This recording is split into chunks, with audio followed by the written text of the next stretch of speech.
Warahmatullahi wabarakatuh. Gimana sudah terkenal? Halo, halo. Ya, sudah terdengar. Silakan. Ya, baik, baik. Selamat malam, Pak. Prof. Dr. Aji. Saya ingin menanyakan kalau kan ini kan ya memang kalau dalam saintis kan kita cenderung ke barat ya, Pak. Terus kalau timur itu cenderung pada suprarasional, gitu kan, pada metafisik. Nah, gimana kita untuk menyatukan bahwa ini loh eh, metode-metode dari keilmuan Nusantara itu sendiri. Terima kasih Pak. Itu saja. Ya, boleh langsung ditanggapi atau dijawab Pak Haji Dedi, silakan. Iya,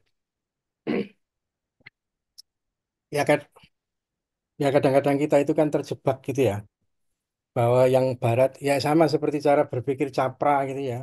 Cara berpikir Capra itu ya barat itu yang rasional, sedangkan yang timur itu yang mistik gitu ya. Gimana kalau kita mencoba untuk menyatukan gitu ya. Itu kan anunya ini, logika dasar gitu ya. Nah, karena tadi cara bangunan berpikir barat itu eh, memisahkan segala hal gitu ya. Padahal kalau di Nusantara kan nggak begitu.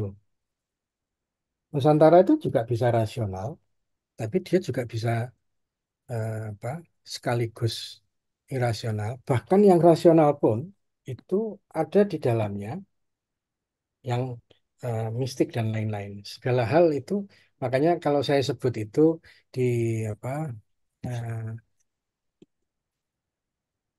di banyak pertemuan kelas dan forum ini saya bilang gini, yang membedakan kita dengan Barat itu sebenarnya bukan hanya kitab yang mistis dan lain-lain gitu ya. Bukan hanya begitu, tapi eh, orang Nusantara itu kan eh, cara pandangnya beda gitu ya.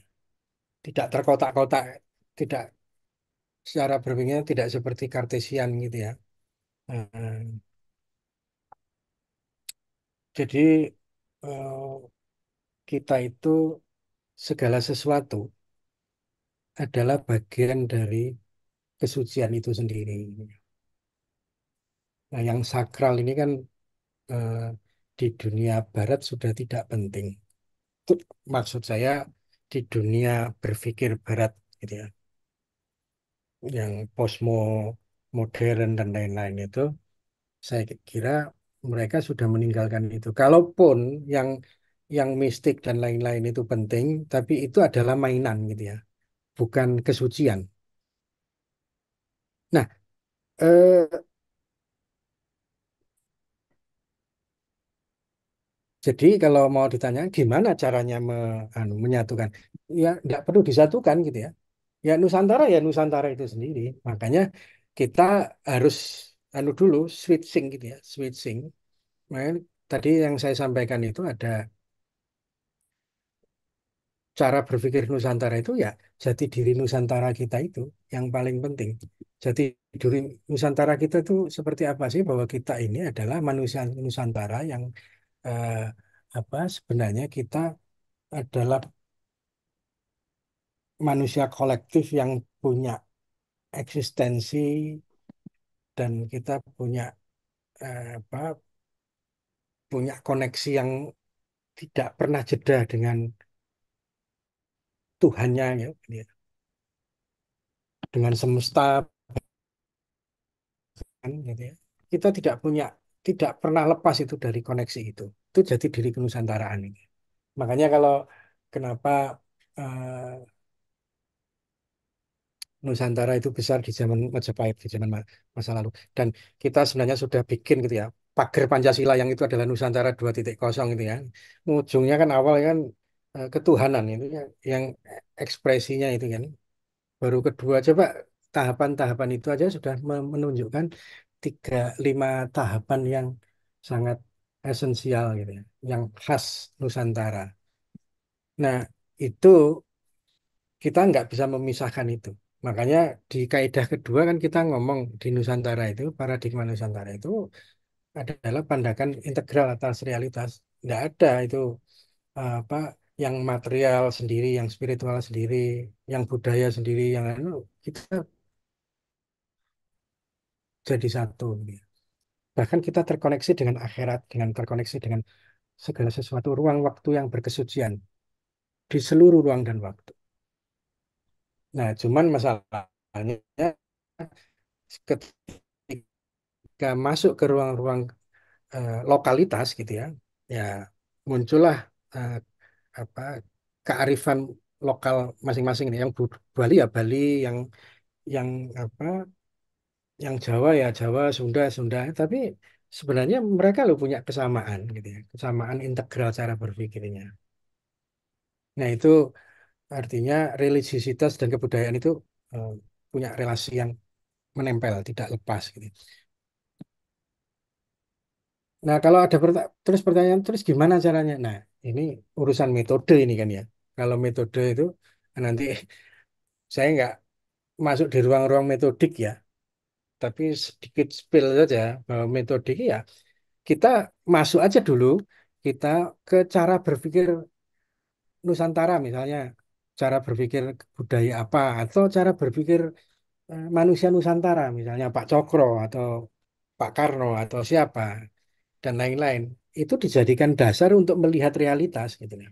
Bukan Barat dijadikan cara untuk melihat Soekarno, cara melihat Cokro, bukan begitu. Dibalik sekarang, cara berpikir orang Nusantara atau cara berpikir budaya Nusantara, baik tokoh maupun budaya, dijadikan cara untuk melihat realitas. Itu spillnya gitu ya. Baru kemudian kritik muncul dari cara berpikir kita sebagai orang Nusantara. Nah, itu ada di buku metodologi paradigma Nusantara di Peneleh itu sering kita ngadakan itu dan kita sekarang kerjasama dengan USM ya, Sen CRP, Senpris USM Malaysia itu yang juga mengembangkan Nusantara. Kita akan bertemu terus menulis dan riset bersama-sama dan bikin metodologi Nusantara gitu ya. Nanti kita akan bikin international conference bersama dengan Thailand, dengan Brunei, dengan Filipina dan lain-lain untuk menemukan itu tadi, menemukan Nusantara kita kembali. Saya kira itu sih moga-moga nggak puas. Kalau nggak puas nanti kita bisa diskusi lebih lanjut metodologi ya. Ya, Ya, Terima baik. kasih. Terima kasih. Ya, baik. Ini sudah banyak sekali yang bertanya. Saya akan mulai dari Ibu Wulan, silakan.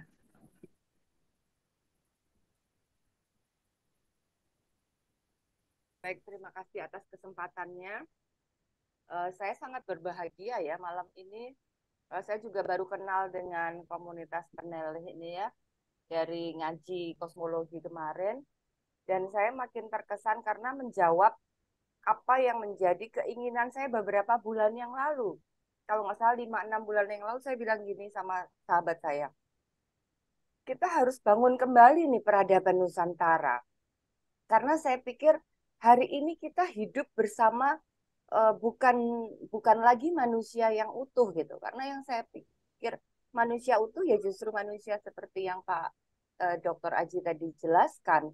Dia punya banyak dimensi dalam kehidupannya, bukan hanya yang rasional tapi juga yang irasional. Bukan hanya materi tapi imateri gitu. Nah, kalau tadi bicara tentang paper, kemudian ada membangun paradigma, ada buku itu bagus sekali untuk kita sama-sama kembali mengenali ya Pak Aji dan teman-teman bagaimana manusia Nusantara berpikir, berperilaku, bertindak dan memutuskan sebuah kebajikan yang akan dijalankan bersama-sama dalam sebuah nation gitu ya. Tapi juga penting untuk kita menyusun strategi. Kalau saya lebih ke praktis ya, praktisi ya. Hmm, kenapa saya tadi mengatakan bahwa kita perlu membangun peradaban Nusantara? Setahun ini, beberapa mungkin hampir 2 tahun ya, saya mencoba menggali kearifan lokal pertanian, Pak Aji. Jadi bagaimana manusia Nusantara dulu melakukan budidaya untuk tanaman pangannya. Dan betul dari Padang sampai Sulawesi, saya baru sampai Sulawesi, belum sampai ke Papua. Memang ada benang merah, ada kesamaan cara gitu ya, cara berpikir lebih tepatnya, memaknai kosmosnya, memaknai dunianya itu ada kesamaan meskipun dalam detail mereka berbeda karena bentang alamnya juga berbeda gitu ya. Nah, eh, pertanyaan saya sekaligus mungkin ajakan ya, bagaimana kita membangun ini bersama-sama gitu dari sebuah kesadaran bersama kita kumpul di ruang Zoom malam ini, kemudian ada tindak lanjut apakah gitu? Apakah masing-masing dari kita mempunyai sumbangsih untuk kemudian merumuskan sesuatu, kemudian membangun komunitas ini menjadi lebih besar dan kemudian mereka-mereka yang mohon maaf saya bilang zombie ya, karena dengan menganut cara berpikir Barat, saya pikir manusia tidak lagi menjadi utuh gitu. Akhirnya menjadi zombie yang saya lihat sekarang sangat materialistik, tidak ada nilai-nilai kemurnian apa keluhuran ya, keluhuran hati gitu. Eh, eh, Mereka-mereka ya akan menjadi minoritas gitu. Kita akan menjadi mayoritas kembali gitu. Itu harapan harapan besar saya gitu. Dan ya malam ini saya sangat berbahagia. Terima kasih Pak Haji atas paparannya. Terima kasih panitia atas atas mengadakan ini gitu ya. Komunitas ini luar biasa. Itu saja dari saya Pak Haji dan teman-teman. Berharap kita bisa bertemu untuk hal yang lebih intens dan serius. Terima kasih. Assalamualaikum warahmatullahi wabarakatuh. Waalaikumsalam. Saya langsung jawab, Mbak Malisa, atau Langsung, gimana? langsung Pak, ya langsung Pak jadi silakan. Iya, iya betul Bu Wulan bahwa yang dilakukan peneleh ini, kenapa kita juga kerjasama misalnya dengan Circles ini kan sebagai bagian dari menjalin relasi anu ya kenusantaraan kita gitu ya. Dari sisi mana? Kalau ini adalah dari sisi apa membangun apa diskursus intelektual gitu ya di ruang-ruang itu. Meskipun di Peneleh juga kita sudah membangun ruang-ruang diskusi yang panjang gitu ya, sejak tahun 2021 gitu ya. Kita sudah bikin buku paradigmanya, buku bikin artikel, bikin jurnal dan lain-lain. Bahkan penelitian riset, maka di Peneleh itu ada kalangan akademisi, mulai sarjana, master sampai doktor, bahkan profesor bersama-sama di Peneleh, bikin yang namanya Peneleh Research Institute dan kita bikin yang namanya praksis relawan riset. Jadi riset sekaligus ke desa, menemukan yang seperti bulan. Jadi kita melakukan itu, menemukan antara riset yang kadang-kadang menjadi menara gading, kita turunkan dalam bentuk riset yang langsung berpihak pada desa. Dan kita memotretnya dari desa itu. Desa itu potensinya seperti apa? Bukan kayak orang positivisme gitu ya. Dari atas itu, pokoknya yang benar adalah teori ini. Kalian ngikuti. Nah, kita malah terbalik gitu ya. Kearifan mereka seperti apa kita ikuti. Dan kita menjadi mereka gitu ya. Sudah kita lakukan di berbagai, mulai dari Jawa sampai mana ke Sulawesi, kita ke Lombok, ke Sumbawa, kita sudah melakukan banyak hal gitu ya. Nah, eh, itu bahkan kita tidak cukup itu, malah kita bikin yang namanya kampus gratis sekarang di Sumbawa, di Lombok, dan sekarang di Malang kita sedang bangun. Dan itu kita melakukannya dengan orientasi pertanian Nusantara, gitu ya. Misalnya itu, artinya kita tidak hanya melakukan aktivitas yang sifatnya akademik intelektual, tapi kita juga harus mempraksiskannya, gitu ya. Bertemu dengan banyak orang, gitu ya. Nah, moga-moga ini adalah bagian dari proses anu ya, bulan. Moga-moga kita bisa bertemu secara offline, kita bisa eh, bareng-bareng membangkitkan Nusantara gitu ya. Tidak Siap, hanya di ruang intelektual, tapi dipraksiskannya sekalian gitu ya. siap. Dan saya Saya dasar benar saya yakin tadi bahwa Pak. kearifan itu unik gitu ya, masing-masing gitu ya. Meskipun ada kesamaan besarnya ya secara umum, tapi begitu sudah detail dia lokalitasnya masing-masing gitu ya. It's okay gitu ya, nggak masalah. Tapi punya kesamaan kesucian itu. Ya. Oke, saya kira itu. Eh, Daftar ya Pak. Saya ya, daftar untuk ikut bantu-bantu di sana. siap. Kasih. Ya, baik. Selanjutnya, sebelum saya ke Bapak Hasim, saya akan ke Dokter Nabil terlebih dahulu. Silakan. Oh ya, terima kasih Mbak Melisa. Eh, Bapak Haji ya, terima kasih presentasinya luar biasa. Yang saya tanyakan, apakah saya tidak menyalahkan bahwa masyarakat kita memang mulai ditanamkan bagaimana untuk mengembangkan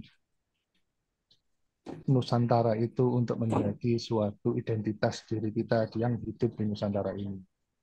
Tetapi kita juga harus ingat bahwa yang namanya sains itu rasional.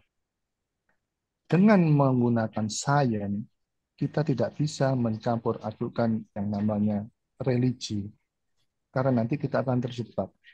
Dulu Thomas Aquinas juga pernah berusaha menyambungkan, tapi malah tidak karu-karuan hasilnya. Nah, saya berpikir bahwa kita masyarakat Nusantara ini yang sudah merasa bahwa budaya kita, teknologi yang ada di kebudayaan kita itu sudah hilang, bolehlah kita bangkitkan, kita kolaborasi. Tetapi yang harus diingat, jangan sampai teknologi-teknologi yang ada di Nusantara itu, yang sebenarnya sudah ketinggalan zaman, kita paksakan untuk kembali lagi. Tujuan kita sebagai manusia di Indonesia ini, bagaimana kita bisa menciptakan teknologi baru yang sampai sekarang kita masih rendah. Itu tujuan kita semua akademisi, bagaimana menciptakan yang namanya teknologi untuk kemakmuran masyarakat di Nusantara. Jadi jangan sampai dicampur adukan dengan kenapa kita harus barat. Bukan materialistik yang kita tiru dari mereka, tapi cara berpikir rasionalnya yang kita adopt. Dan itu masyarakat-masyarakat di Nusantara yang dulu menciptakan teknologi, dan saya yakin mereka pasti akan berpikir rasional untuk menciptakan teknologi itu. Tetapi kalau dia tidak memakai rasional, maka hasilnya mistik. Mistik itu adalah upaya kita tidak bisa menemukan suatu hasil. Bagaimana Bapak menanggapi hal ini? Terima kasih. Ya, ya kalau kita masih pada, makanya saya bicara tadi pengalaman keagamaan dan pemahaman Tuhan. Kalau cara berpikir Barat eh, menolak itu pengalaman keagamaan itu rasional, seperti Immanuel kan katakan, Descartes katakan, Comte katakan, dan banyak itu cara berpikir termasuk orang posmo yang mengatakan bahwa ya kalau cara berpikir tadi mencampur-campur tadi, yang mistik dengan yang enggak, kita kembali kok kalau perlu cari yang mistik-mistik yang anu itu, kalau perlu datangkan jin iblis dan segala macam, ya itu cara berpikir posmo. Maksud saya begini, em, Bapak pernah lihat eh, desain rumah rumah di mana? Di Nusantara. Rumah-rumah di Nusantara itu dulu kita belum kenal teknologi yang katanya sains seperti sekarang itu. Eh, Makanya dikatakan bahwa Nusantara yang dulu itu anu kuno, eh, tidak maju dan lain-lain. Tapi jangan salah, kita itu ada di Ring of Fire, pusat gempa. Karena kita keblinger dengan cara berpikir sains bahwa yang namanya bangunan yang baik adalah bangunan yang kokoh dengan tembok, dengan cor dan lain-lain. Lombok itu begitu gempa habis itu. Yang nggak habis itu adalah rumah yang pakai eh, apa rumah apa namanya itu rumah Papan. apa rumah kayu gitu ya. Yang kayu. Papan. Rumah papan, Rumah, Pak. rumah papan, rumah Rumbia. kayu. Nah, kenapa kok bisa? Kok bisa begitu? Artinya teknologi yang maju belum tentu benar di Indonesia, gitu, di Nusantara. Sama seperti COVID kemarin.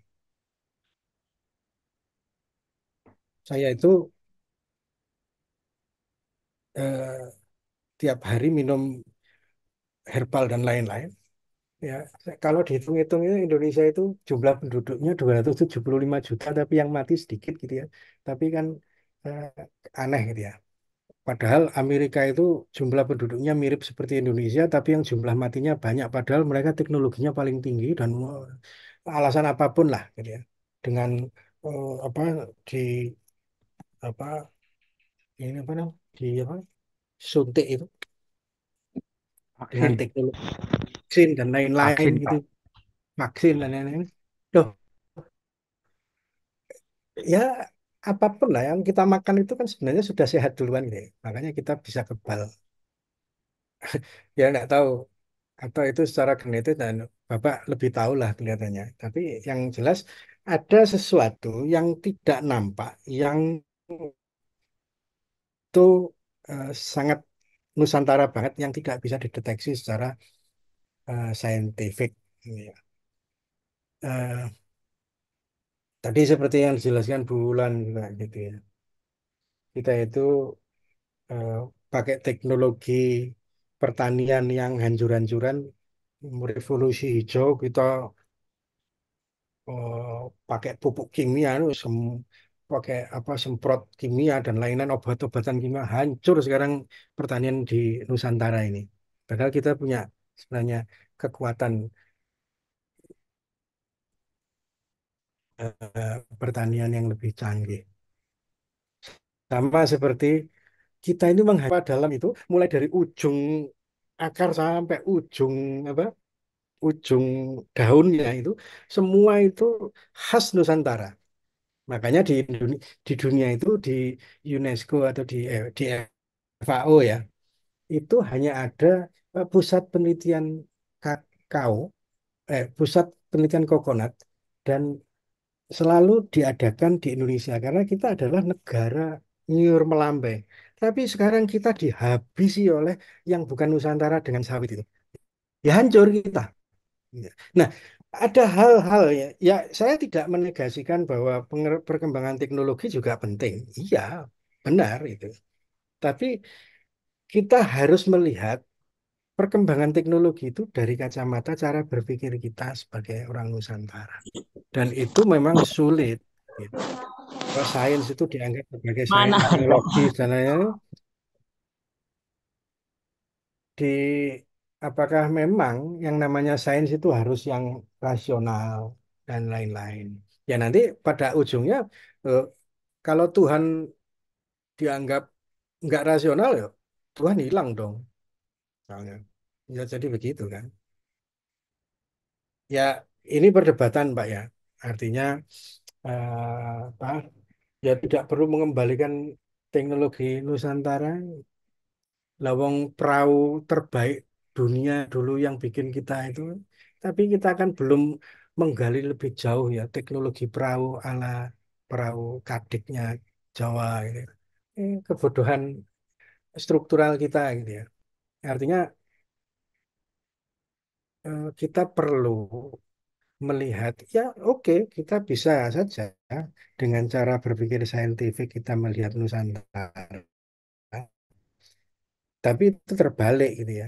Makanya harusnya kita melihat cara berpikir Nusantara untuk melihat realitas, termasuk teknologi.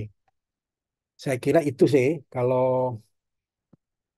kemudian kita dianggap bahwa sudahlah nggak perlu masuk Nusantara lagi, ini kita sudah zaman lawang dunia sudah mau ambruk kok Pak ini dunia ini mau ambruk ini peradaban Barat ini sudah mau ambruk gitu ya.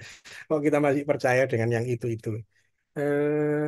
ya moga-moga cara yang cerdas dari cara berpikir saintifik itu apa? Punya kronologi metodologis yang baku. Oke. Ya. Tapi yang saya lihat bukan metodiknya ya Bapak ya. Mohon maaf ya. Bukan metodiknya yang saya pandang sebagai sebuah kesalahan.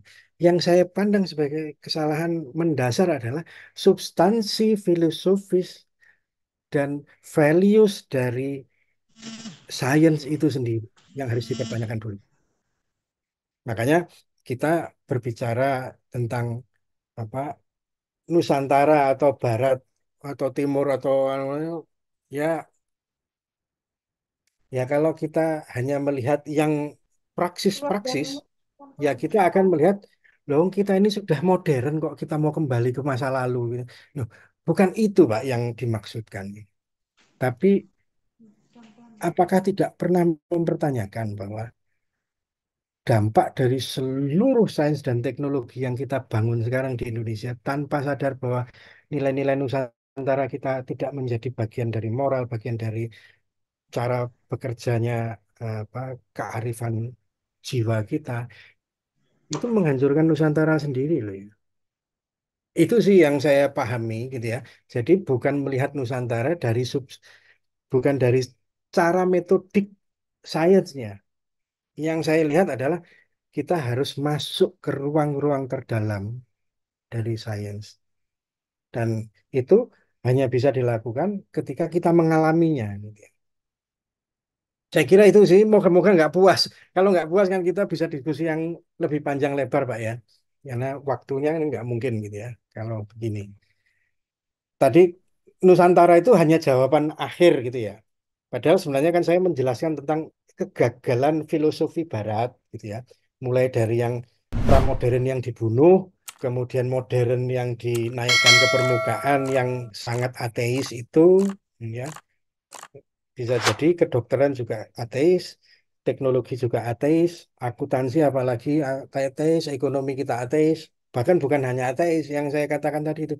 Sains Barat itu sudah sampai pada titik kita harus jadi Tuhan.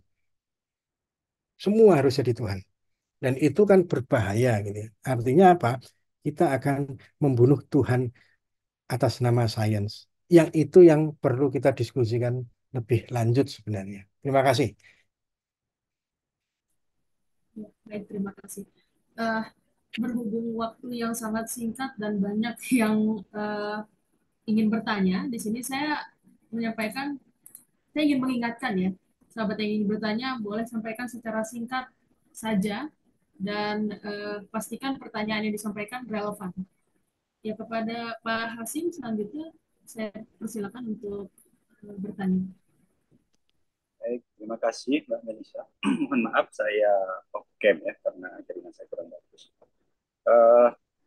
Saya agak tergelitik tadi dengan apa yang dipaparkan oleh Dr. Aji bahwa kalau saya asumsikan sebenarnya paradigma Barat ini telah bekerja begitu sangat masif di dalam ruang-ruang intelektual kita. Makanya tadi misalkan ketika disebutkan di perguruan tinggi itu ya sekularisasi terjadi di dalam materi-materi perkuliahan ya, yang tadinya 144 SKS ya, yang 3 SKS itu agama terus yang lain-lain. Jadi ini apakah demikian dalam asumsi Dr. Aji ini bahwa kita ini secara tidak sadar sebenarnya telah bekerja untuk sekularisme begitu di dalam aspek pendidikan kita gitu. Sehingga kalau kita lihat misalkan ya dosen-dosen katakanlah dosen-dosen yang umum ya sangat positivistik begitu. Ibaratnya itu seakan-akan ya alam ini didesakralisasi gitu. Alam ini tidak menyimpan suatu hal yang sifatnya apa suci gitu, sehingga didesakralisasi. Dan juga buktinya kearifan-kearifan lokal kita itu juga seakan-akan juga dinafikan gitu, dampak dari paradigma kolonial ini. Saya kira mungkin itu yang bisa saya sampaikan. Mungkin tanggapannya seperti apa? Gitu. Bahwa kita ini sebenarnya telah bekerja, ya, bekerja untuk sekularisme begitu secara tidak sadar begitu di dalam lembaga-lembaga pendidikan apa ataupun perguruan tinggi kita. Saya kira itu Pak. Ya, saya kira bukan hanya bekerja untuk sekularisme, bekerja untuk agnotisme juga iya. Bahkan bekerja untuk menjadi Tuhan itu menjadi masalah. Kalau kita mau lanjut itu ya. Iya. Dan eh, kita nggak sadar ya. Makanya tadi yang saya katakan tadi itu ya di yang itu 144 SKS. Bayangkan ini saya punya kopi nih, satu gelas ini. Ini 140 mili gitu ya. Kemudian kita hanya teteskan 3 mili air putih, agama dan kebudayaan. Kira-kira kita menjadi rasional, menjadi agnostik, menjadi sekuler, menjadi anu enggak? Iya, mau di apa? Mau diajak mau apa saja. Gitu ya. Kita mau SMP, SMA-nya rajin ke gereja, mau ke pondok pesantren, tapi begitu masuk ke ruang-ruang kampus, cuci otak masif gitu ya, S1, S2, S3, tambah lagi itu. Habis kita sudah. Dan kita nggak sadar gitu ya. Kita nggak sadar. 140 SKS yang sangat rasional, semua dirasionalkan, semuanya di apa didesakralisasikan, dan kita hanya ya mainan. Kalau 3 SKS itu kan artinya kan cuma mainan gitu loh. Agama itu cuma mainan. Apalagi kalau pelajaran agamanya cuma hafalan. Sholatnya berapa, kemudian eh, sholatnya berapa kali, eh, fikihnya apa. Kalau saya orang Islam kan gitu. Eh, eh, apa namanya? eh, Sholat 5 waktu itu apa saja. Kan konyol sekali gitu ya. Agama tidak terrelasi dengan cara berpikir ilmiah kita. Belum lagi IBD ya, ilmu budaya dasar ini. Misalnya kita dapat 2 atau 3 dulu saya mah kuliah itu. Itu juga gitu, nggak nyambung dengan mata kuliah kita. Ilmu budaya dasar ngomong bahwa kebudayaan itu penting, bla bla bla. Tapi ketika misalnya bicara pertanian, ilmu budaya dasarnya nggak ngomong sama sekali dengan pertanian. Kan nggak nyambung. Pancasilanya juga nggak nyambung. Pancasilanya juga harus hafalan gitu. Ya sudah selesai gitu ya. Itu cuman lewat saja. Tapi yang kita dicecar secara teknis, technical, praksis. Saya orang akuntansi dicekoi mahasiswa S1 itu sejak semester 1 disuruh bikin jurnal yang sudah tidak ada Tuhannya sama sekali. Sampai laporan keuangannya itu nggak ketemu Tuhan. Ujung-ujungnya cuma laba misalnya. Pokoknya yang penting itu perusahaan harus laba, harus nyari laba sebanyak-banyaknya. Saya kalau kuliah di kelas itu saya sampai gini, kalau kira-kira perusahaan senjata itu bikin laporan keuangan, kira-kira ujung-ujungnya perusahaan senjata harus dapat laba nggak ya? Oh iya Pak, penting itu Pak. Terus supaya bisa dapat laba perusahaan senjata gimana? Jual senjata. Nah, jual senjata gimana caranya? Kalau semua sudah punya, negara-negara sudah punya senjata gimana? Kan nggak laku. Iya ya Pak ya. Terus gimana? Makanya perang sekarang itu terjadi karena perusahaan senjata harus mengambil untung, maka perang harus dilakukan. Saya bilang gitu. Nah, baru mereka ngeh, iya ya, artinya akuntansi itu menyebabkan perang. Nah, sudah. Itu baru satu contoh gitu ya. Maksud saya kita kadang-kadang lengah dengan values gitu ya. Kadang kita lengah dengan apa yang terjadi di depan kita, kita hanya tahu teknisnya, tapi kita tidak tahu apa yang ada di balik itu. Dan sekularisme, agnostisme, ateisme itu nempel menjadi substansi masif dari sains barat. Saya kira itu sih. Moga-moga eh, Pak Hasim eh, mengerti apa yang saya jelaskan tadi. Mbak Melisa, monggo. Ya, Kasih Pak Haji. baik. Iya. Selanjutnya, ya, waktu yang tersisa tinggal sedikit ya, sahabat sekalian. Saya mencoba untuk ya, mempersingkat waktunya juga untuk sahabat-sahabat yang bertanya. Silakan kepada Pak Gunantara.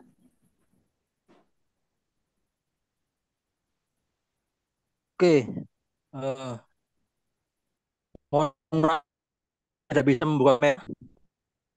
Malam terhaji, tadi Bapak tadi mengkritik kebudayaan Barat yang dikatakan yang agnostik, yang tidak beragama dan sebagainya. Tapi kalau menurut pandangan saya, Barat juga mempunyai nilai-nilai yang positif, yang bagus. Misalnya, yaitu antri, budaya antri itu sangat sangat diterapkan dengan baik di Barat. Terus juga mempunyai budaya tulis, sehingga ada warisan-warisan sejarah yang bisa diturunkan ke anak cucu. Juga di budaya Barat itu sangat sangat menghargai hak-hak asasi manusia. Bandingkan dengan budaya Nusantara ini ya, mohon maaf ya.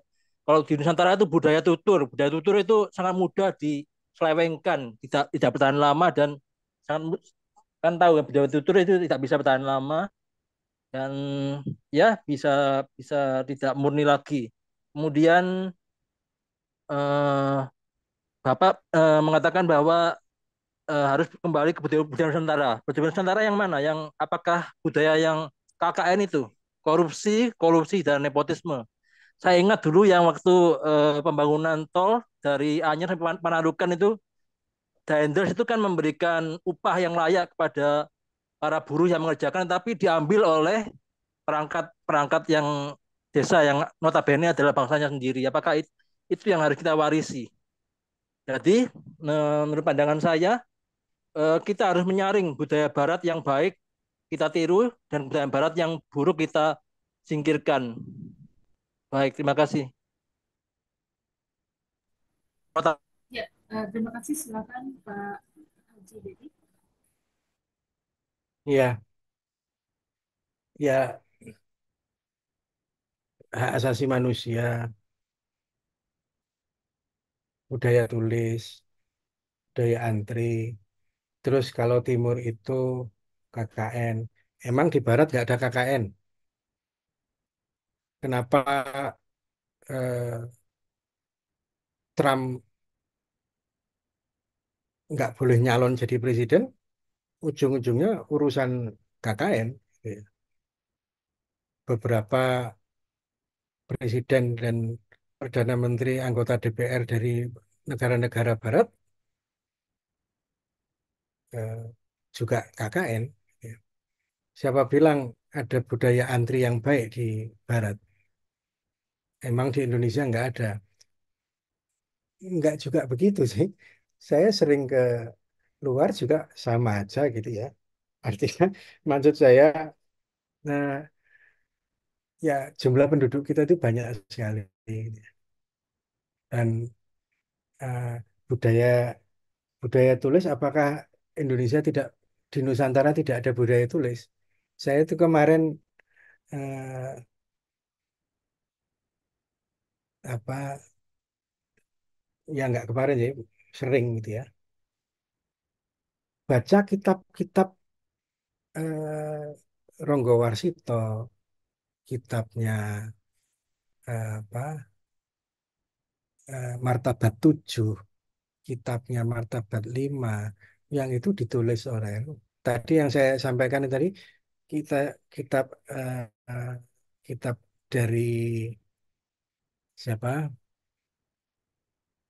Sirajul Hudanya Syekh Zainuddin Zainuddin Tepel Al-Sumbawi, yang orang Sumbawa sekarang, Sumbawa masih miskin itu, tapi kitabnya Syekh Zainuddin itu ternyata sampai ke anu sampai kemana? Sampai di Malaysia. Dan itu namanya kitab Jawi, ya. Jawi, namanya kitab Jawi. Apa huruf Jawi namanya. Ditulis dalam huruf Jawi. tulisannya itu Arab, tapi bacaannya Melayu, namanya Jawi. Tapi kalau pegon, hurufnya Arab, tapi bacaannya Jawa.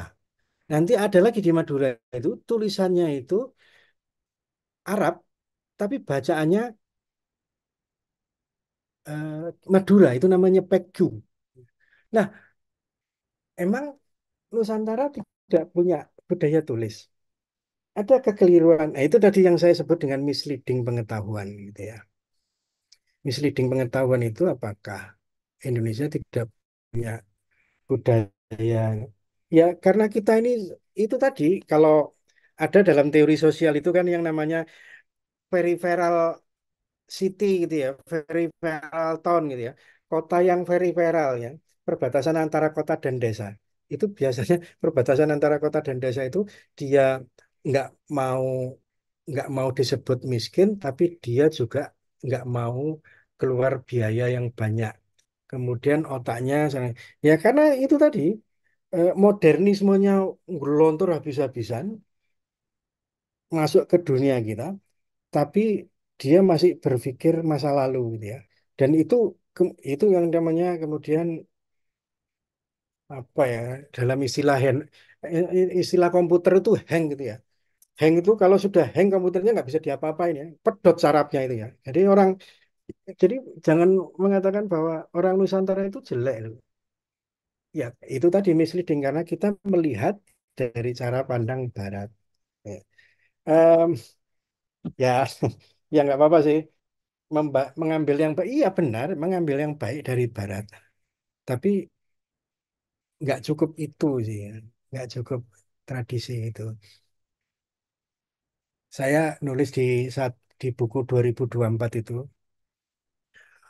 kalau mau sekolah itu ke 10 negara terbaik dunia, Israel, Jepang, Amerika, Jerman, Prancis, Australia, ngono-ngono gitu ya. Wah, S2, S3 itu ini. Iya, nggak apa-apa. Itu adalah pendidikan dunia yang terbaik secara rasional. Tapi jangan salah, 10 negara itu adalah eh, penyebab apa aborsi terbesar di dunia, LGBT terbanyak di dunia, tukang mabuk terbanyak di dunia, pembunuhan terbanyak di dunia, kejahatan terbanyak di dunia. Data statistiknya ada. Apa yang mau saya katakan? Kita jangan pernah melihat segala sesuatu dari cara pandang Barat. Itu yang disebut dengan orientalis, ya, cara pandang orientalis. Kita harus menjadi juga jangan menjadi oksidentalis, melihat Barat dengan cara yang jahat. Tapi kita harus melihat dengan cara pandang Nusantara. Kita baik, Barat oke, selama dia baik. Selama tidak baik dan tidak sesuai dengan cara pandang Nusantara ya jangan dipakai. Selama dia tidak beragama, dia tidak pernah berpikir tentang kesucian, dia tidak berpikir tentang kolektivitas, dia individualis, wah berbahaya ini. Hal-hal begitu tuh yang harusnya substantif menjadi dasar kita melihat. Saya kira itu sih komentar saya, Mbak Melisa. Ya. Kasih selanjutnya. Baik Pak Haji, jadi silakan kepada Bapak Neo. Di sini terteranya Neo ya, Pak Neo atau Muhammad. Ya, silakan. Ya, terima kasih Mbak Melisa atas waktunya. Terima kasih ke Pak Aji atas pemaparan materinya yang sangat menarik. Singkat saja Pak, jadi saya tadi melihat ada di salah satu slide Bapak tentang SDGs dan Artificial Intelligence, yang dimana di dalamnya syarat dengan prinsip agnostik. Menurut Bapak, bagaimana cara menggabungkan dua dua salah satu isu yang sedang hangat sekarang ini, yang SDGs dan Artificial Intelligence, tapi difilter kemudian digabungkan dengan prinsip-prinsip yang kita miliki di kebudayaan Nusantara. Itu yang pertama, karena agar kita tidak mengesampingkan tujuan-tujuan lingkungan dan kemajuan teknologinya, tapi saya juga memfilter prinsip-prinsip agnostiknya gitu. Terus kemudian yang kedua, saya sepakat dengan yang Bapak barusan bilang bahwa di negara-negara yang dalam tanda kutip dianggap maju tadi juga banyak sebenarnya keburukan-keburukan yang tidak sesuai dengan yang eh, kita eh, kita sepakati sebagai orang Indonesia gitu ya, untuk budaya Nusantara. Nah, menurut Bapak gimana ya Pak ya caranya agar bisa melihat segala sesuatu itu dengan proporsional gitu, sesuai dengan kebudayaan kita sebagai manusia Indonesia atau manusia Nusantara. Terima kasih.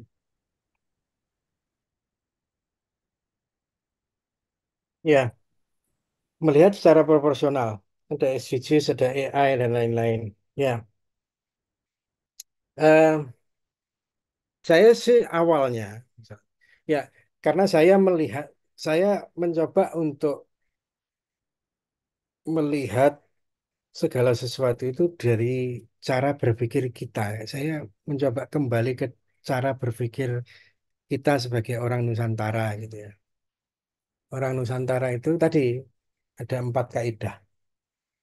Satu, jati diri Nusantara bahwa kita ini kolektif dan kita ini adalah negara besar dan kita pernah punya peradaban yang besar yang kemudian kita eh, melihat segala sesuatu dalam bentuk yang apa terintegrasi gitu ya, tidak terkotak-kotak gitu ya, seperti kartesian gitu ya, terkotak-kotak gitu ya. Yang material-material, yang spiritual-spiritual. Kalau pas pas material, pas nyari duit kayak anu film anu itu loh, film apa? Godfather gitu ya. Kalau pas nyari uang banyak, wah tembak, duar, duar, duar, duar, duar. Kalau perlu dibunuh semua gitu ya. Tapi ketika sudah anu mau ke gereja, dia ke pendeta, eh, pendeta saya mohon maaf saya habis bunuh banyak orang gimana? Ya sudah kamu sudah anu sudah apa? Sudah suci kembali, kamu boleh menjadi orang baik lagi. Keluar dari gereja, nembakin lagi dia. Dor, dor, dor, dor. Ini kan, wah kurang ajar sekali nih cara berpikir. Ini kan ini, karena memisahkan tadi dia. Tuh. Jadi cara berpikir kita nggak boleh terpisah. Gitu ya. Yang ketiga, bahwa agama, religiositas itu adalah kekuatan besar kita. Ya, agama yang dianggap sebagai agama penting di Indonesia itu kan ya Islam, Kristen, Katolik, Hindu, Buddha, Konghucu ini itu agama besar yang kita pahami sebagai refleksi dan ini akan membentuk kebudayaan yang berbeda termasuk di wilayah masing-masing. Kita harus memahami itu. Yang keempat baru kita tujuannya adalah kebenaran sejati, kebenaran, keadilan sosial dan selalu berdampak pada kepentingan ketuhanan. Nah, kalau 4 cara berpikir ini kita jadikan cara untuk melihat secara proporsional, ya kita harus melihat misalnya kayak SDGs. SDGs itu benar nggak ya? Bagus ya SDGs itu ada berapa? 13 atau 14 poin gitu. Kok bagus sekali gitu ya. 17. Tapi begitu kita masuk ke dalam, loh harus pro LGBT. Nah, ini jadi masalah. Dan, dan seterusnya. Nah, saya begitu Pak, Pak gitu. Terus gimana Pak supaya anu? Nah, ini yang perlu kita diskusikan lebih lanjut. Gimana caranya kita tidak serta-merta kemudian menerima apa yang dari Barat itu mesti benar gitu ya. Kemudian eh, apa, bagaimana caranya? Apakah budaya digabungkan dengan SDGs dengan AI? Enggak gitu juga sih. Yang saya anggap Nusantara itu jangan salah bahwa Nusantara itu urusannya masalah budaya ya. Enggak loh ya. Nusantara itu tadi itu religiositas, kesucian itu di seluruh ruang dan waktu dia adalah payung di mana kebudayaan itu hadir. Kalau kebudayaan kemudian religiositas dan kesucian itu tidak hadir, wah itu makanya kita perlu dakwah gitu kan. Eh, Dulu Sunan Kalijogo Kenapa tidak langsung frontal gitu ya, melakukan perlawanan terhadap eh, aktivitas-aktivitas yang tidak baik. Ya. Selama itu kebaikan, kita terima. Kalau enggak, ya kita tolak. Itu kata kuncinya. Artinya, yang namanya Nusantara itu jangan hanya distigma sebagai budaya. Tadi itu, budaya, agama, kesucian, dan apa namanya, kesucian lintas ruang dan waktu, mulai masa lalu sampai masa depan nanti, pasca kematian itu harus menjadi pakemnya dulu gitu ya. Baru budayanya jalan. Moga-moga nggak puas, kita diskusi yang lebih detail sebenarnya, Pak. Nanti. Ini Mbak Melisa. Baik, sudah pukul 9 ya, sahabat sekalian. Ini masih ada 3 yang bertanya. Bagaimana Pak Aji Dedi? Monggo saja. Kalau Oke, baik. mau diselesaikan tiga-tiganya gitu ya. Ya. Atau Baik, selesai kalau juga boleh. Saya terserah moderatornya Mbak Melisa. ya, baik. Saya akan persilakan kepada 3 penanya terakhir terlebih dahulu ke Bapak Mats Ibrahim. Silakan. Baik, terima kasih. Selamat malam, Aji Dedi Mulawarman ya. Kalau disingkat ini jadi Adem ya. Terima kasih Siapa? untuk paparannya.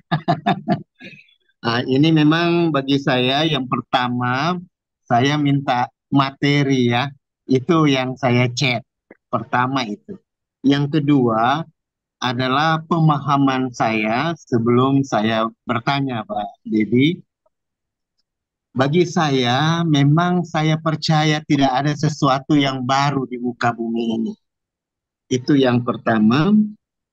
Yang kedua, ketercemaran keinginan atau free will membuat kita tidak memahami bahwa bumi ini, kosmos ini sedang tidak menyadari bahwa ada pemilik, karena gambaran dari pemilik itu adalah manusia yang seharusnya mengusahakan dan memelihara bumi ini, tetapi menjadi makhluk yang eksploitir.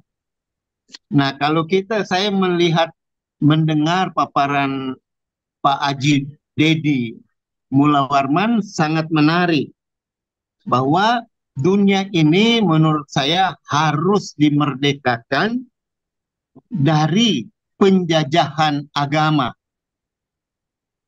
Karena MacArthur sendiri sebagai panglima sekutu wilayah Asia Pasifik mengatakan, lihatlah, tidak ada satu peperangan besar di dunia ini yang tidak ada intervensi agama.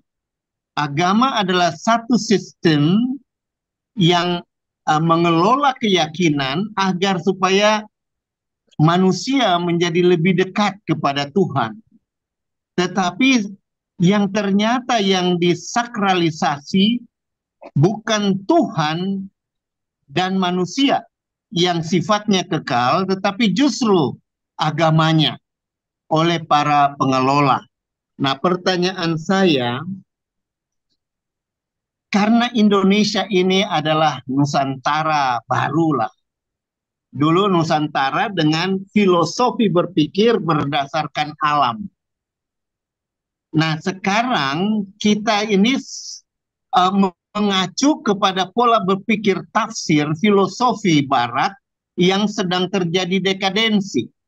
Filosofi yang terbangun tadi yang saya lihat adalah rumusan-rumusan yang mengacu ke belakang untuk melihat situasi saat ini dan menafsirkannya, sehingga kita bisa melihat bahwa agama sebenarnya harus menjadi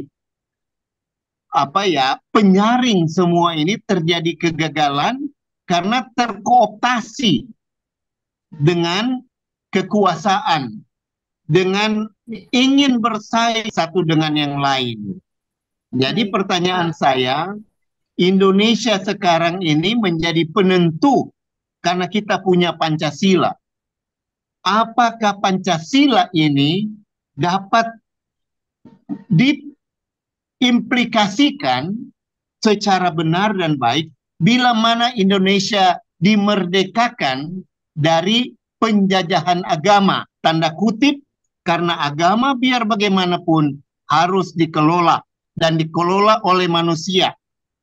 Nah, ini pertanyaan saya, Pak. Apakah pemerdekaan rakyat dan bangsa NKRI ini dari penjajahan agama dapat disamakan dengan sekularisasi ataukah sama dengan proses ateistik?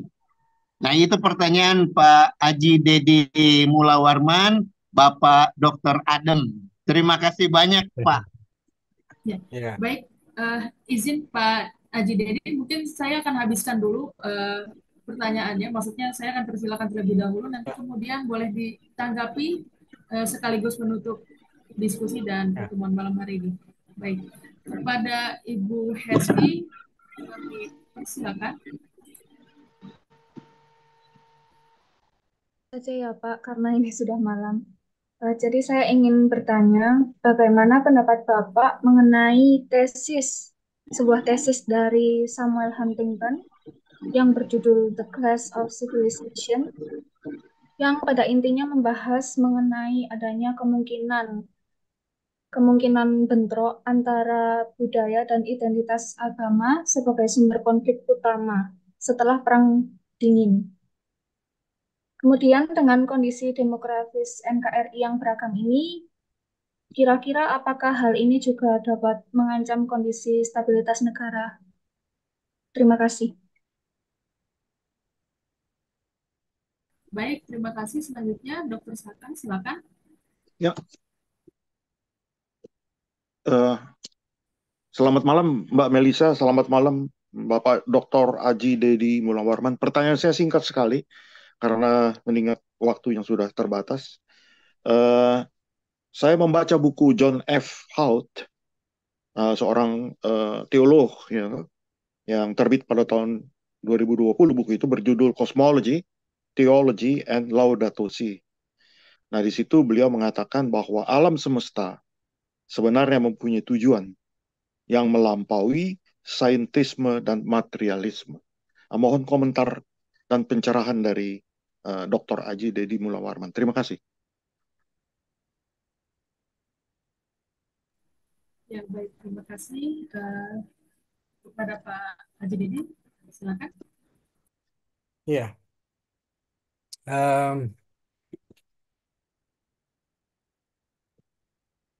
Jadi yang pertama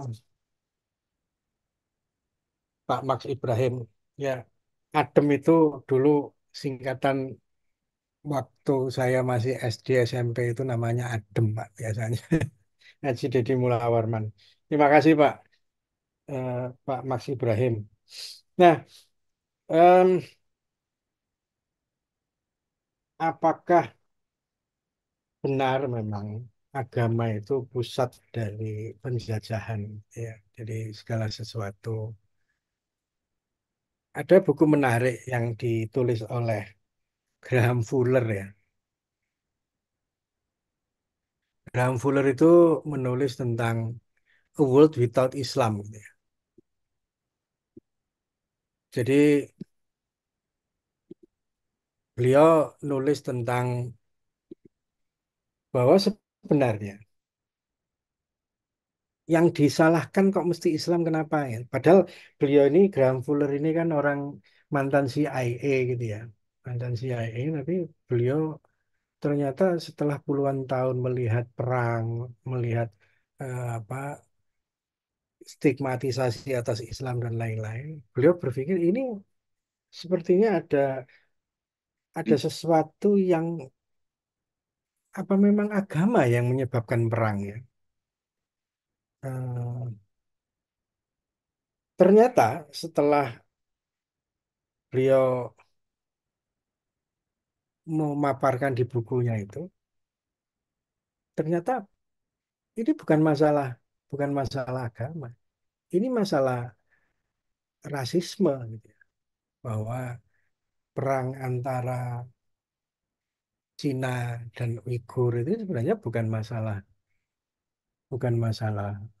ini masalah suku. Artinya kemudian misalnya di India itu ada pertempuran antara Islam dan Hindu, ternyata ini masalah rasis. Kemudian apa, di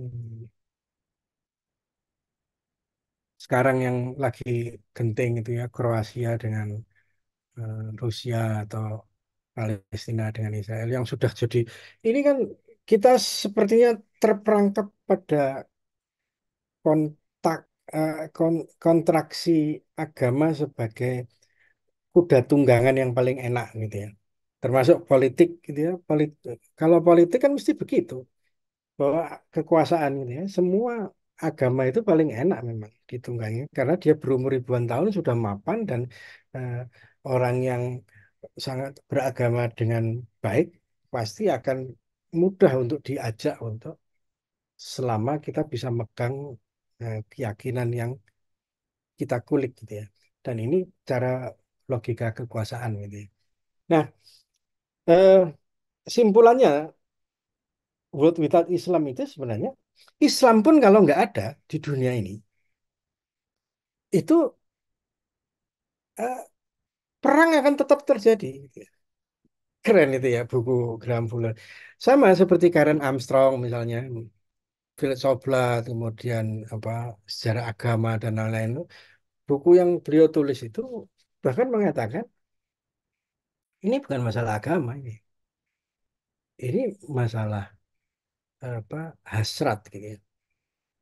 Hasrat manusia yang eh, sudah keblinger kemudian bahwa apa ketika agama juga menjadi hasrat itu juga berbahaya dan lain-lain. Tapi agama yang baik adalah agama yang mendamaikan. Dan semua agama pasti ngomong tentang kedamaian gitu ya. Ada kegagalan ya, itu tadi kegagalan kita melihat. Nah, Nusantara sama seperti itu. Ketika kita juga salah salah memahami Nusantara kita akan gagal. Yang mau saya eh, pastikan bahwa apakah memang agama itu harus dibubarkan saja ya karena agama adalah penjajahan gitu ya. Ya, sekali lagi kita melihat dari sudut mana.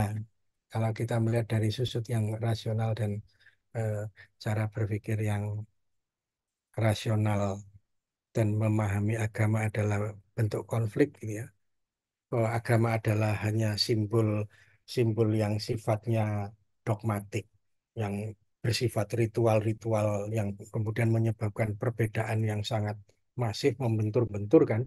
Ya, habislah kita ketika agama di level syariah kalau misalnya dalam cara berpikir Islam atau level apa level praksis itu pasti akan membuat benturan-benturan. Oke, saya kira itu. Eh, yang kedua, Bu Hesti ya, apa namanya Huntington bahwa Clash of Civilization, Clash of Civilization nanti ada apa kontraksi antara budaya dan agama gitu. Ya, ya bahkan kalau anu apa eh, kan ada itu semacam garis nanti yang akan keras pertarungannya itu adalah Barat dengan Islam. Kemudian kalau Islam dengan Cina masih agak lumayan, tapi kalau Cina dengan Barat benturan, Hindu dengan Islam masih oke, tapi Hindu dengan Barat agak anu dan seterusnya dia punya anu gitu ya, punya apa gagasan yang sangat konflik oriented gitu ya. Cara berpikir Westphalian ini. Itu tadi yang saya katakan kalau kita berpikir sebagai cara berpikir Westphalian system, cara berpikir Eropa itu kan caranya pokoknya konflik agama dan konflik ras, konflik budaya gitu ya. Ya, dan kemudian siapa namanya ujungnya kalau kita baca bukunya Huntington itu kan ujung akhirnya kan adalah apa rekomendasi bahwa supaya ini ada ancaman Cina, ada ancaman India, ada ancaman Islam, ada ancaman ini. Buku ini adalah buku untuk Barat gitu ya. Maka supaya tidak karena si Huntington itu kan juga apa namanya waktu itu adalah staf ahli dari Presiden Amerika. Sehingga cara pandangnya adalah cara pandang pokoknya bagaimana Amerika bisa menjadi superpower.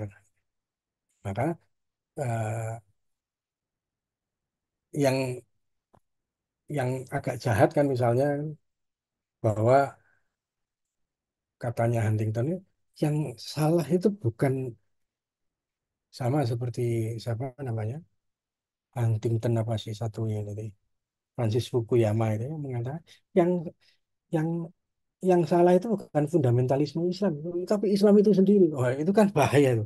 Artinya kan Islam harus dihabisi misalnya, karena dia selalu bertabrakan dengan demokrasi Barat. Ya iya, cara berpikir Barat gitu ya. Itu sih saya kira eh, kalau Clash of Civilization-nya si Huntington, hmm, ya kalau kita percaya bahwa apa yang dipikirkan Huntington benar, ya sekarang terjadi benar. Semua harus digiring pada cara berpikir konflik. Ya. Ini yang disebut dengan Westphalian system. Makanya Westphalian itu satu harus sekuler, dua harus berpikir cara berpikir Yahudi, gitu ya, yang ujung-ujungnya adalah pokoknya habisi semua selain yang bukan mereka. Ini bukan masalah agama, tapi ini masalah bangsa, gitu ya, dan seterusnya dan seterusnya. Em, itu WST. Nah, kemudian yang terakhir tadi eh, tentang John Edward. Saya belum baca terus terang nanti mau silakan dikirim saya judul bukunya apa gitu. Tapi kalau kata kuncinya alam punya tujuan yang melampaui sains dan ya bukan hanya alam yang melampaui tujuan sains. Kalau kita bicara apa future storiesnya si siapa namanya David Christian gitu ya bahwa nanti pada akhirnya gitu alam semesta itu masa depan itu kan akan eh, menunjukkan bahwa alam itu yang tak berhingga dan lain-lain. Saya kira bukan alam yang punya tujuan melampaui sains. Ya kalau menurut saya gitu ya, gitu ya, bahwa Tuhanlah yang punya tujuan yang melampaui alam semesta itu sendiri. Ya kalau kita masih percaya itu, ya kalau dianggap Tuhan nggak ada, ini bahaya juga ini saya. Karena bagi saya masih percaya bahwa Tuhan ada dan alam semesta itu hanya imaji dari apa yang didesain oleh Tuhan yang di kemudian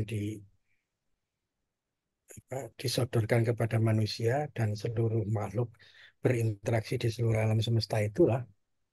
Dan kalau kita bicara tentang alam yang tak terhingga gitu ya, bahwa alam akan mengembang terus, ya ya kalau kita percaya bahwa cara berpikir seperti Fritjof Capra ya bisa jadi ya gitu ya, bahwa alam punya gaya, punya kekuatan yang kita tidak tahu bahwa dia punya kekuatan yang lebih dahsyat. Ya, itu cara berpikir kosmo, ya, bahwa kekuatan apa Tuhan yang natural, gitu ya, bukan bukan yang supernatural. Saya Nusantara masih melihat bahwa Tuhan yang supernatural, yang maha melingkupi segala sesuatu, termasuk alam semesta. Gitu ya. Alam semesta itu kan hanya percikan, satu percikan saja dari Tuhan. Dan begitu dipercikkan. Bahkan alam itu kalau dalam tradisi saya seorang Muslim, sebelum alam diciptakan bahkan ada Nur Muhammad misalnya. Nur Muhammad hanya setetes setetes air dalam ungkapan metaforik. Itu adalah setetes embun yang itu kemudian membuat alam semesta membuat berpendar, bercahaya, dan kemudian selanjutnya membentuk alam semesta. Tapi Nur Muhammad yang muncul duluan. Nah, hal begitu artinya, ya, artinya eh, bagi saya bukan alam yang punya tujuan, ya alam punya tujuan karena alam punya desain yang sudah didesain oleh pembuat alam itu sendiri. Saya masih percaya itu dan kelihatannya Nusantara juga begitu, gitu ya. Nusantara dengan bahasa yang macam-macam. Sama seperti cara berpikirnya apa eh, cara berpikir orang Jawa itu ada alam apa namanya eh, alam sebelum kelahiran, alam kelahiran dan alam setelah kematian. Dan tiga alam ini seperti cakra, ya, berputar terus dan kita ada di dalamnya. Dan kita tidak sedang berada di alam yang pendek ini, kita akan menuju ke alam yang seterusnya dan seterusnya dan seterusnya yang itu lebih panjang. Nah, ini cara berpikir Jawa dan ketika kita masuk ke alam semuanya adalah basis pada kesucian sejati itu. Kesejatian itulah Tuhan itu sendiri. Nah, sekaligus eh, moga-moga nggak puas gitu ya. Tapi bagi saya, hmm, saya ingat pendapatnya futuris Inayatullah gitu ya, penting gitu ya. Dia ngomong bahwa pemetaan ruang waktu itu sepanjang makro histori. Kalau kita bikin peta makro histori, sejarah makro yang besar panjang itu ya, mulai dari sebelum Masehi, sebelum Adam, bahkan sebelum ribuan tahun, jutaan tahun itu, sampai sekarang dan sampai yang akan datang masa depan itu dapat dijadikan pelajaran proyeksi tanpa terjebak pada ego geografis gitu ya, nation state. Nah, ini kan keren gitu ya. Artinya termasuk pergeseran paradigmatik yang membuat kita tadi. Kalau pergeseran paradigmatik itu sudah jalan terus menerus dari yang pramodern menjadi modern menjadi postmodern sekarang yang Homo Deus dan seterusnya dan seterusnya. Kalau kita terjebak pada ruang waktu yang terlalu kontekstual, maka kita habis di situ. Itu yang disebut oleh Inayatullah sebagai perturbation atau sesuatu yang ya kita sudah salah duluan gitu ya. Dan transformasi histori sejati itu kita tidak akan bisa sampai. Maka dibutuhkan skenario berkecerdasan konstruktif, transformatif ya gitu, atas masa depan. Jadi kita jangan melihat sekarang bahwa modernitas, postmodernitas dan seterusnya itu adalah jebakan-jebakan kontekstual kita. Kita perlu melihat juga Nusantara, kalau memang kita orang Nusantara, jauh ke masa depan 1000 tahun yang akan datang dengan berpegang pada kearifan, kesadaran genetis. Saya kira itu sih. Eh, Semoga tidak puas dan semoga kita akan bisa diskusi tentang kenusantaraan yang lebih jauh lagi.